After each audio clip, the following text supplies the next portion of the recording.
السلام عليكم. كنتمنى انكم تكونوا بخير وعلى خير. في هذا الفيديو ان شاء الله غادي نشتغلوا على لو شابيتر 5 ديال لو رومان اوتوبيوغرافيك لا بواط ا ميرفي. غنتعرفوا على اهم المواضيع الخاصه بالبرودكسيون اكريت اللي تناقشات في هذا الفصل هذا. قبل ما نبدا دائما كنتمنى انكم تخليوا لي دعوه الاب ديالي بالرحمه والمغفره مع جميع الاباء والامهات ديال المسلمين، ونبداو على بركه الله. اول موضوع عندنا هو لا سوليداريتي. عاود تكرر لينا هاد لو تيم هذا ديال التضامن. وفين كيبان لينا التضامن بالضبط في هذا الفصل؟ في لو رونوفلومون دو مسيد. كيف شفنا انهم بغاو يجدوا المسيد ليكول كورانيك الفقيه، قال لهم غتقولوا لوالديكم يتعاونوا معنا، كل واحد غيجيب حاجه.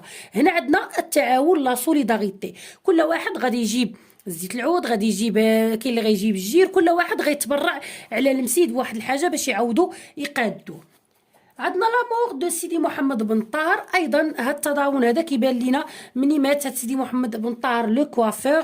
عندنا قلنا جوج ديال لي كوافور في القصه. سيدي محمد بن طاهر مات لينا في الفصول الاولى، وعندنا داك لو كوافور سي عبد الرحمن اللي هو متعدد الاختصاصات. شفنا ان الناس كاملين دخلوا باش يازروا العائله ديال هاد سيدي محمد بن طاهر.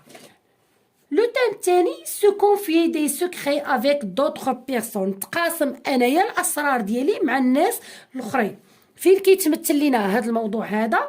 في لاله زبيده غاكونت لي مالور دو سون امي انتيم. شفنا ان لاله زبيده عاودات ليها الصديقه الانتيم ديالها لاله عيشه المشاكل ديالها، وشدات لاله زبيده دوك المشاكل اللي هما خاصين بالصديقه ديالها وعاوداتهم للناس وحدين اخرين الجارات ديالها. يعني ما حافظاتش على الاسرار ديال الصديقه ديالها. عندنا ايضا لو تيم ديال لا ديسبوت ولا لا فيولونس. بحال لو تيم ديال لا فيولونس راه كاين في القصه في عده اشكال. فين كيتمثل لينا هذا لو تيم ديال لا فيولونس؟ في داك العنف اللي طرا ما بين زينب وسيدي محمد مني بداو كيضاربوا.